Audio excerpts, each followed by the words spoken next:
नमस्कार दोस्तों। Third world countries के लिए क्या डेमोक्रेसी सूटेबल है भी या फिर नहीं है? डेवलपमेंट का क्या लिंक है डेमोक्रेसी के साथ?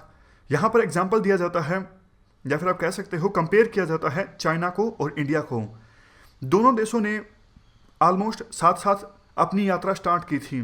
इंडिया आज़ाद होता है 1947 में और चाइना में भी कम्युनिस्ट गवर्नमेंट इस्टेब्लिश होती है 1949 में। यानी दोनों देश ऑलमोस्ट सेम ही समय पर अपनी यात्रा स्टार्ट करते हैं। आखिरकार ऐसा क्या हुआ? एक समय में चाइना हमसे पिछड़ा हुआ था, लेकिन आज चाइना की इकोनॉमी इंडिया से कई गुना है और इंडिया चाइना के मुकाबले में काफ़ी ज़्यादा पिछड़ गया है। कुछ लोग कहते हैं इसके लिए रिस्पॉन्सिबल है गवर्नमेंट सिस्टम। इंडिया में डेमोक्रेसी थी इसलिए इंडिया डेवलपमेंट नहीं कर सका उस स्तर पर जिस स्तर पर चाइना ने डेवलपमेंट की। और चाइना में कम्युनिस्ट गवर्नमेंट का रेजीम था, यानी अथॉरिटेरियन रेजीम था। देखो सीधा सीधा फर्क पड़ता है। आप नॉर्मल सा एग्जांपल ले लीजिए। मान लीजिए एक डैम इस्टेब्लिश करना हो इंडिया में, तो विरोध स्टार्ट हो जाता है, बहुत लंबे समय तक विरोध चलता रहता है, प्रोजेक्ट डिले हो जाता है। मान लीजिए कोई स्टील प्लांट इस्टेब्लिश करना है, नियमगिरी में स्टील प्लांट इस्टेब्लिश करना था, लंबे समय तक विरोध होता रहा। बाद में सुप्रीम कोर्ट ने अप्रूवल कैंसिल कर दिया था उस प्रोजेक्ट का। तो इस प्रकार की चीज़ें जो इंडिया में होती हैं वो चाइना में नहीं होती हैं। अगर वहाँ पे कोई विरोध करता है तो चाइना की सरकार, कम्युनिस्ट गवर्नमेंट उस विरोध को स्वीकार नहीं करती है और अपने मनमाने ढंग से डेवलपमेंट लाने की कोशिश करती है चाइना की सरकार। तो ये डिफरेंस है इंडिया के मॉडल में और चाइना के मॉडल में। तो बहुत से लोग कहते हैं क्या इंडिया को भी चाइना जैसा मॉडल फॉलो करना चाहिए था? क्या इंडिया ने गलती की डेमोक्रेसी को एडोप्ट करके? आप चाइना और इंडिया में सोशल और इवन फिजिकल इंफ्रास्ट्रक्चर को कंपेयर कर लीजिए। ह्यूमन डेवलपमेंट इंडेक्स में हमारा स्थान काफ़ी पीछे है और इवन फिजिकल इंफ्रास्ट्रक्चर भी चाइना में काफ़ी अच्छा है। हमसे तो साउथ एशिया के दूसरे countries for example Bangladesh, Sri Lanka, ये भी अच्छा परफॉर्म करते हैं। देखो यहाँ पे दो स्कूल्स ऑफ थॉट हैं। एक स्कूल ऑफ थॉट है अमर्त्य सेन का और दूसरा है सिंगापुर के पूर्व प्रधानमंत्री हैं ली कुआन। यहाँ पे देखो आप, ली कुआन जो कहते हैं इंडिया को डेमोक्रेसी नहीं एडोप्ट करनी चाहिए थी, और दूसरा स्कूल ऑफ थॉट है अमर्त्य सेन का। ये कहते हैं डेमोक्रेसी और डेवलपमेंट आपस में इंटरडिपेंडेंट है। पहले हम ली कुआन, ये सिंगापुर के पूर्व प्रधानमंत्री हैं, इनके व्यू को समझते हैं। ये इंडिया के मॉडल के क्रिटिक हैं। ये कहते हैं India as a nation with unrealised potential, मतलब इंडिया में पोटेंशियल काफ़ी ज़्यादा था लेकिन उसे रियलाइज नहीं किया जा सका, और इसके लिए ली कुआन जिम्मेदार ठहराते हैं इंडिया की डेमोक्रेसी को। क्योंकि देखो डेमोक्रेसी जब होती है तो बहुत सी पॉपुलिस्ट पॉलिसीज अपनाई जाती है। जैसे अभी देख लीजिए विभिन्न पॉलिटिकल पार्टीज में एक प्रकार से होड़ है किसानों के लोन को माफ़ करने की, जबकि देखो ये रिसर्च से साबित हो चुका है कि किसानों का लोन माफ़ कर देने से किसानों का वेलफेयर नहीं होता है। किसानों का वेलफेयर इंश्योर करने के लिए बहुत कुछ और करना होगा, बल्कि नुकसान होता है किसानों के लोन को माफ़ करने से। लेकिन ये क्या है? ये पॉपुलिस्ट पॉलिसी है। अगर डेमोक्रेसी ना होती इंडिया में तो इस प्रकार की घटिया पॉलिसीज़ को नहीं फॉलो किया जाता। किसानों के वेलफेयर के लिए वास्तव में जो अच्छी पॉलिसीज़ हैं उनको फॉलो किया जाता। तो ये एक डिसएडवांटेज है इंडिया में डेमोक्रेसी होने का।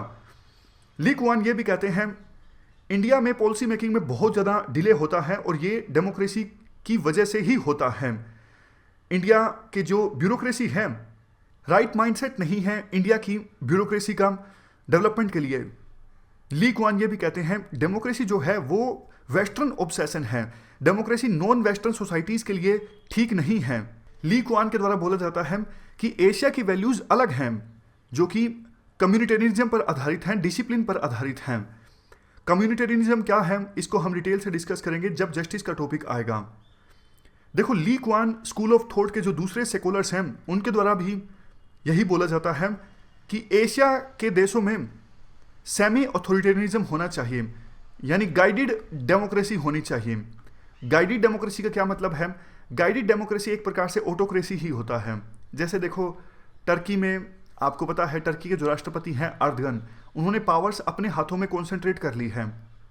नाम का इलेक्शन होता है दिखाने के लिए, नाम की डेमोक्रेसी है, वास्तव में वहाँ पे ऑटोक्रेसी है। तो इस टाइप ऑफ गवर्नमेंट को कहा जाता है गाइडेड डेमोक्रेसी। और जो वेस्टर्न कंट्रीज में या फिर इवन हमारे इंडिया में फॉलो होता है वो है लिबरल डेमोक्रेसी? पूछेगी नहीं यूपीएससी, बस बताने के लिए है। ली कुआन कहते हैं कि एशिया के देशों में गाइडेड डेमोक्रेसी होनी चाहिए, ना कि लिबरल डेमोक्रेसी जिस प्रकार की डेमोक्रेसी फिलहाल इंडिया में है। बिगेस्ट प्रॉब्लम डेमोक्रेसी के साथ पता क्या है? Biggest problem Lee Kuan school of thought के हिसाब से डेमोक्रेसी में है इनडिसिप्लिन, यानी अनुशासन नहीं है लोगों में। और अनुशासन बहुत ही ज़्यादा ज़रूरी है डेवलपमेंट के लिए। जहाँ पर अनुशासन नहीं होगा वहाँ पे डेवलपमेंट नहीं आ सकती, और जहाँ पे डेमोक्रेसी है वहाँ पे अनुशासन नहीं है। तो ये हमने सारी बातें डिस्कस की Lee Kuan school of thought के बारे में। अब देखो सेकंड स्कूल ऑफ थॉट है अमर्त्य सेन का। अमर्त्य सेन कहते हैं डेमोक्रेसी और डेवलपमेंट दोनों देखो एक्सक्लूसिव नहीं है। डेमोक्रेसी और डेवलपमेंट दोनों एक दूसरे के ऊपर डिपेंड करती हैं, यानी दोनों इंटरडिपेंडेंट हैं। अमर्त्य सेन कहते हैं डेवलपमेंट को रीडिफाइन करने की आवश्यकता है। डेवलपमेंट को सिर्फ हम इकोनॉमिक ग्रोथ के पैमाने पर मेजर नहीं कर सकते। वो ये भी सजेस्ट करते हैं कि देखो डेवलपमेंट को डेमोक्रेटाइज करने की आवश्यकता है। मतलब ऐसा नहीं कि डेवलपमेंट का जो लाभ है वो कुछ ही सेक्शन को मिले। सभी सेक्शंस को, सोसाइटी में जितने भी सेक्शंस हैं उनको डेवलपमेंट का लाभ मिलना चाहिए, यानी डेवलपमेंट को डेमोक्रेटाइज करने की आवश्यकता है। अमर्त्य सेन मानते हैं इस बात को कि चाइना ने काफ़ी सारी अचीवमेंट्स को अचीव किया है, चाहे वो पॉलिटिकल इंफ्रास्ट्रक्चर की बात हो या फिर सोशल इंफ्रास्ट्रक्चर की बात हो। सोशल इंफ्रास्ट्रक्चर जैसे life expectancy, literacy, nutrition, health, poverty को ख़त्म करने की बात हो, इन सब चीज़ों में चाइना ने बहुत कुछ अचीव किया है। लेकिन अमर्त्य सेन कहते हैं चाइना की परफॉर्मेंस अच्छी है, इसका मतलब ये नहीं है कि चाइना में ऑथोरिटेरियन रजीम है, इसी की वजह से चाइना की परफॉर्मेंस अच्छी है, और इंडिया में डेमोक्रेसी है और इसी की वजह से इंडिया की परफॉर्मेंस खराब है। यहाँ पर बात यह है अमर्त्य सेन के हिसाब से जो चाइनीज लीडर्स हैं उनके पास पॉलिटिकल विल थी इंफ्रास्ट्रक्चर में इन्वेस्ट करने की। उनको पता था जब तक देखो मासिस की कैपेबिलिटीज़ को डेवलप नहीं किया जाएगा तब तक इकोनॉमिक रिफॉर्म्स का फ़ायदा नहीं उठाया जा सकता। यहाँ पर अमर्त्य सेन एडम स्मिथ को भी कोट करते हैं। एडम स्मिथ कहते हैं economic growth rate is directly proportional to quality of labours, यानी अगर क्वालिटी ऑफ लेबर्स अच्छी होगी तो उतनी ही ज़्यादा इकोनॉमिक ग्रोथ रेट होगी, उतनी ही ज़्यादा डेवलपमेंट आएगी। तो चाइना के लीडर्स ने यहाँ पर काफ़ी ज़्यादा बुद्धिमत्ता दिखाई, और इंडियन के लीडर्स, हमारे जो लीडर्स थे वो पॉलिटिकल विल को शो नहीं कर सके मासिस की कैपेबिलिटी को डेवलप करने में। आगे अमर्त्य सेन के द्वारा एग्जाम्पल भी दिया जाता है अफ्रीका के एक देश बोत्सवाना का। यहाँ पर देखो ये है बोत्सवाना।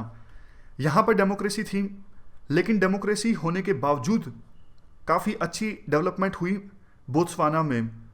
और बहुत सारे ऐसे देश जहाँ पर चाइना की तरह ऑथोरिटेरियन रेजिम इस्टाब्लिश हुआ, for example north Korea, Cuba, वो देश तो डेवलपमेंट नहीं कर सके। तो ये एग्जांपल्स देके अमर्त्य सेन के द्वारा साबित किया जाता है कि डेमोक्रेसी एक रीज़न नहीं है कि किसी देश में डेवलपमेंट नहीं हुई, आप डेमोक्रेसी को जिम्मेदार ठहरा दो। और ऑथोरिटेरियनिज्म भी एक रीज़न नहीं है कि जहाँ पर ऑथोरिटेरियन रेजिम है वहाँ पर डेवलपमेंट ज़्यादा आएगी। सिर्फ आप चाइना और इंडिया की डेवलपमेंट को जनरलाइज नहीं कर सकते हो टाइप ऑफ गवर्नमेंट के हिसाब से।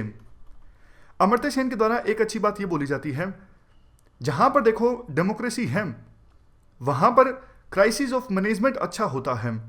क्राइसिस ऑफ मैनेजमेंट मतलब जैसे देखो इंडिया में फूड की शॉर्टेज होगी कहीं कहीं, तो अगर एक भी पर्सन इंडिया में भूख से मरता है तो हेडलाइन बन जाती है काफ़ी बार। जैसे दिल्ली में 3 गर्ल्स की डेथ हुई थी भूख की वजह से, तो नेशनल मीडिया में ये हेडलाइन बनी थी कि कौन सी सदी में हम जी रहे हैं, 3 गर्ल्स की डेथ हो जाती है भूख की वजह से। तो सरकार पे प्रेशर क्रिएट होता है। ये डेमोक्रेसी की एक अच्छी बात है। आज़ादी के बाद से हमारे देश में अभी तक एक भी फेमीन नहीं आया है, लेकिन चाइना में फेमीन आया है और ऑलमोस्ट 30 मिलियन लोगों की डेथ हुई चाइना में फेमीन की वजह से 3 सालों में। इवन बहुत सारे दूसरे देश जहाँ पे डेमोक्रेसी नहीं है, फॉर एग्जांपल कंबोडिया, सूडान, इन देशों में भी फेमीन की वजह से बहुत से लोगों की डेथ हुई है। डेमोक्रेसी होने का फ़ायदा ये होता है क्राइसिस ठीक से मैनेज हो जाते हैं, क्योंकि प्रेस को पूरी फ्रीडम होती है। प्रेस सरकार को प्रेशराइज करती है कि आप एक्ट कीजिए, और मजबूरी में सरकार को करेक्टिव एक्शन लेने पड़ते हैं। जैसे देखो यूएसएसआर में 1980s में चेर्नोबिल न्यूक्लियर डिजास्टर आया था। चेर्नोबिल न्यूक्लियर डिजास्टर के बाद यूएसएसआर की सरकार के द्वारा ठीक से कोरेक्टिव एक्शन नहीं लिए गए थे, और अगर कोई देश डेमोक्रेसी होता तो वहां पे एक्शन ज़्यादा अच्छे से लिए जाते, क्योंकि फ्रीडम ऑफ प्रेस होती और प्रेस प्रेशराइज करती गवर्नमेंट को कि आप क्या कर रहे हो, लोग वहां पे मर रहे हैं, आप एक्शन क्यों नहीं ले रहे हो। तो गवर्नमेंट को मजबूरीवश एक्शन लेने पड़ते हैं। इसलिए डेमोक्रेसी की एक अच्छी खास बात यह है कि जो भी क्राइसिस आते हैं वो अच्छे से मैनेज हो जाते हैं डेमोक्रेसी में, जबकि वो देश जहां पे ऑथोरिटेरियन रेजीम होता है वहां पे सरकार के ऊपर प्रेशर नहीं होता, इसलिए क्राइसिस को ठीक से वहां पे मैनेज नहीं किया जाता। अमर्त्य सेन के अनुसार देखो डेमोक्रेसी में 3 तरह की वैल्यूज हैं। सबसे पहले इंस्ट्रूमेंटल वैल्यूज, दूसरे नंबर पे इंट्रिंसिक वैल्यूज और तीसरे नंबर पे एजुकेटिव वैल्यूज। सबसे पहले हम बात करते हैं इंस्ट्रूमेंटल वैल्यूज की। ये देखो एक प्रकार से मीन है बड़े एंड को सर्व करने के लिए। मैं आपको एग्जांपल की सहायता से बताता हूं। आपके पास वॉशिंग मशीन है। वॉशिंग मशीन का मकसद क्या है? आपको अपने कपड़े धोने हैं। तो देखो वॉशिंग मशीन अपने आप में वैल्यू नहीं है, आपका बड़ा एंड है कपड़े धोना। तो आपको वॉशिंग मशीन से प्यार नहीं है, लेकिन आपके कपड़े धुले होने चाहिए, इस चीज से आपको प्यार है। अगर वॉशिंग मशीन के अल्टरनेट में कोई दूसरी ऐसी चीज होगी जिसके साथ आप ठीक से अपने कपड़े को धो सको और कम पैसे लगें और अच्छे से आपके कपड़े धुल जाए, तो आप वॉशिंग मशीन का इस्तेमाल नहीं करोगे, आप बेच दोगे, आप उसी दूसरी चीज का इस्तेमाल करोगे। यानी वॉशिंग मशीन हो या फिर कोई अल्टरनेट हो, ये सब एक माध्यम है, मीन है बड़े एंड को सर्व करने का, और बड़ा एंड क्या है? कपड़े धुलने चाहिए। उसी प्रकार से इलेक्शंस एक माध्यम है ये पता लगाने के लिए कि कौन सोसाइटी को रिप्रेजेंट करेगा, यानी government by the people, for the people, of the people. तो ये इंस्ट्रूमेंटल वैल्यूज हैं, काइंड ऑफ इलेक्शंस। दूसरे नंबर पे है इंट्रिंसिक वैल्यूज। इंट्रिंसिक वैल्यूज देखो वो वैल्यूज होती हैं जो अपने आप में पर्सन का वेलबींग इंश्योर करती हैं। अमर्त्य सेन देखो इस बात से इनकार करते हैं, लोग जो हैं वो अपने पॉलिटिकल राइट्स को छोड़ देंगे बेटर इकोनॉमिक गेन्स के लिए। अमर्त्य सेन कहते हैं देखो जनता को हर तरह की फ्रीडम चाहिए, पॉलिटिकल फ्रीडम, इकोनॉमिक फ्रीडम और सोशल फ्रीडम, क्योंकि ये तीनों जो फ्रीडम है, पॉलिटिकल फ्रीडम, इकोनॉमिक फ्रीडम और सोशल फ्रीडम, ये अपने आप में इंटरडिपेंडेंट हैं। लोगों के पास पॉलिटिकल राइट है, यानी लोग वोट देते हैं, तो इससे उनकी जो डिग्निटी है वो सेटिस्फाई होती है कि हाँ हमारे पास वोट देने का अधिकार है, हमने वोट दिया है। एसेंस ये निकलता है इंट्रिंसिक वैल्यूज वो वैल्यूज हैं जो अपने आप में काफी ज्यादा इंपॉर्टेंट हैं जनता के वेलबींग के लिए। पॉलिटिकल राइट हो, सोशल राइट हो या फिर इकोनॉमिक राइट हो, तीनों तरह के राइट्स इंपॉर्टेंट है। आप ये नहीं कह सकते कि इकोनॉमिक राइट को अपना हासिल करने के लिए लोग जो हैं अपना पॉलिटिकल राइट छोड़ देंगे। अमर्त्य सेन कहते हैं नहीं, पॉलिटिकल राइट भी चाहिए जनता को, ये उनकी ह्यूमन डिग्निटी के लिए नेसेसरी है। तीसरी वैल्यू डेमोक्रेसी की अमर्त्य सेन के हिसाब से है एजुकेटिव वैल्यू। देखो लोग पार्टिसिपेट करते हैं गवर्नेंस में, लोगों को पता लगता है पॉलिटिकल प्रॉब्लम्स के बारे में, प्रैक्टिकल प्रॉब्लम्स के बारे में, तो इससे अवेयरनेस आती है जनता में, और ये काइंड ऑफ काफ़ी अच्छी चीज़ है। तो एजुकेटिव वैल्यू भी है डेमोक्रेसी के अंदर। तो इस प्रकार से हमने रिलेशन डिस्कस कर लिया है डेमोक्रेसी के बीच और डेवलपमेंट के बीच। अब देखो नेक्स्ट सब टॉपिक है relation between democracy and globalization. Globalization और डेमोक्रेसी के बीच क्या रिलेशन है?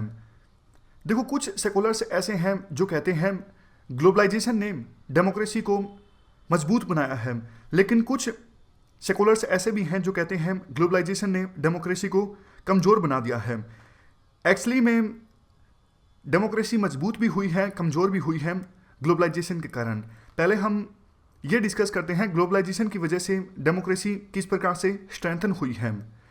पहला पॉइंट देखो ये है, नंबर ऑफ डेमोक्रेसीज इंक्रीज हो गई हैं पूरे वर्ल्ड में। डेमोक्रेसी आज के समय में यूनिवर्सल हो चुकी है। दूसरा फायदा ग्लोबलाइजेशन के कारण ये हुआ है, जो डेमोक्रेटिक कॉन्शियसनेस है, फॉर एग्जांपल डेमोक्रेटिक वैल्यूज़ के बारे में जागरूकता, इक्वालिटी, फ्रीडम, ह्यूमन राइट्स, इन सब के बारे में कॉन्शियसनेस काफ़ी मजबूत हुई है ग्लोबलाइजेशन के कारण। और तीसरा फायदा ग्लोबलाइजेशन से ये हुआ है, ग्लोबल सिविल सोसाइटी और सिविल सोसाइटी एक्टिविज्म काफ़ी देखने को मिलता है, और ये भी हुआ है ग्लोबलाइजेशन के कारण। तो ये हमने फायदे देखे डेमोक्रेसी किस प्रकार से मजबूत हुई है ग्लोबलाइजेशन के कारण। अब हम बात करते हैं ग्लोबलाइजेशन के कारण डेमोक्रेसी कमज़ोर कैसे हुई है। देखो ये बात सच है, वर्ल्ड में अब ज़्यादा कंट्री हैं जहाँ पर डेमोक्रेसी फॉर्म ऑफ गवर्नमेंट है, लेकिन जो ग्लोबल गवर्नेंस है वो डेमोक्रेटाइज नहीं हुई है। ग्लोबल गवर्नेंस मतलब जो ग्लोबल इंस्टीट्यूशंस हैं, for example IMF, world bank, UN security council या फिर रीजनल ऑर्गेनाइजेशंस, इन सब में डेमोक्रेसी का डेफिसिट देखने को मिलता है। आज भी देखिए आईएमएफ में यूएसए की मर्जी के बिना पत्ता नहीं हिलता। दूसरे कंट्रीज को आज भी ठीक से रिप्रेजेंटेशन नहीं मिली हुई है, जबकि वेस्टर्न कंट्रीज के पास आईएमएफ में रिप्रेजेंटेशन काफ़ी ज़्यादा है। तो प्रेजेंट जो ग्लोबलाइजेशन है वो देखो न्यू लिबरल आइडियाज़ पर आधारित है, यानी roll back of state, market पे सब कुछ छोड़ दो, इस प्रकार के जो न्यू लिबरल आइडियाज़ हैं उन पर आधारित है प्रेजेंट ग्लोबलाइजेशन। और इससे गरीब लोगों के जो सोशल और इकोनॉमिक राइट्स हैं वो बहुत ज़्यादा डाइल्यूट हुए हैं। आप अगर देखो यूरोपियन यूनियन को छोड़ दो, यूरोपियन यूनियन आपको पता है यूरोपियन यूनियन की अलग से पार्लियामेंट है और कोई रीजनल ऑर्गेनाइजेशन की अलग से पार्लियामेंट नहीं है जिसमें रिप्रेजेंटेटिव्स को जनता के द्वारा इलेक्ट किया जाता है। आप सार्क देख लीजिए, एशियान देख लीजिए, कोई भी आप देख लीजिए, अलग से पार्लियामेंट किसी रीजनल ऑर्गेनाइजेशन की नहीं है। सिर्फ यूरोपियन यूनियन की अलग से पार्लियामेंट है, जनता के द्वारा यूरोपियन यूनियन की पार्लियामेंट में सांसदों को चुना जाता है। बाकी सभी रीजनल ऑर्गेनाइजेशंस में पॉलिसीज को मैनिपुलेट किया जाता है, कंट्रोल किया जाता है एग्जीक्यूटिव्स के द्वारा। इवन देखो ग्लोबलाइजेशन के कारण नेशन स्टेट का जो कंसेप्ट है वो भी कमजोर हुआ है। तो कुल मिला के ये हमने पॉइंट्स डिस्कस किए जिसके बेस पे कहा जा सकता है ग्लोबलाइजेशन के कारण डेमोक्रेसी जो है वो कमजोर हुई है। तो दोनों पॉइंट्स हैं, डेमोक्रेसी मजबूत हुई है ग्लोबलाइजेशन के कारण, अपने पॉइंट्स हैं, डेमोक्रेसी कमजोर हुई है ग्लोबलाइजेशन के कारण, अपने पॉइंट्स हैं।